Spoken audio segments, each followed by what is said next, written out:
3 anos despois da súa posta en marcha, a Rede Ágora fai balance. Segundo explican dende a Deputación de Pontevedra, cando se executen todos os proxectos subvencionados por este programa, transformaránse máis de 620.000 metros cadrados de espazo público na provincia. Deles, 340.000 serán gañados para as persoas, restándolle os vehículos.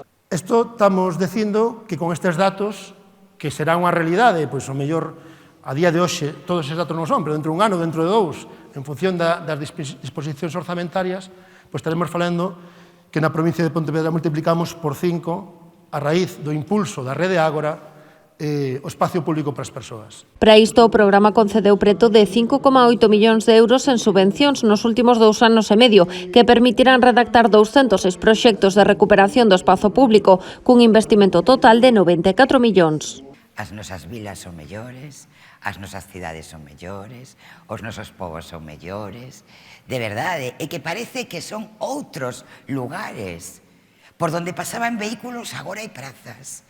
E os nenos xogan, e as persoas camiñan e se relacionan, e hai teatro, e hai deporte, e hai máis e mellor economía, porque se recuperou o comercio de proximidade, recuperouse a hostelería, naceron novos negocios. Neste obxectivo, a Deputación atopouse coa complicidade dos concellos pontevedreses. A día de hoxe son xa unha realidade 14 proxectos que supuxeron un investimento de 9 millóns de euros.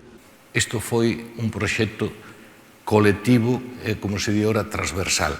Aquí están alcaldes e alcaldesas de todas as forzas políticas, o cual creo que lle dá unha perspectiva, un enfoque de futuro, de que isto non pode máis que avanzar, porque é unha necesidade, porque mellora a vida das persoas, porque non ten sentido seguir na dirección en que fomos durante décadas. 3 anos de Rede Ágora despediuse coa entrega de distincións aos concellos adheridos polo seu traballo nos últimos anos. Entre eles, Valga, Moraña, Pontecesures, Caldas, Cuntis, Poio, Barro, Pontevedra, Sanxenxo, Vilagarcía, Meaño, O Grove, Meis, Ribadumia e Cambados.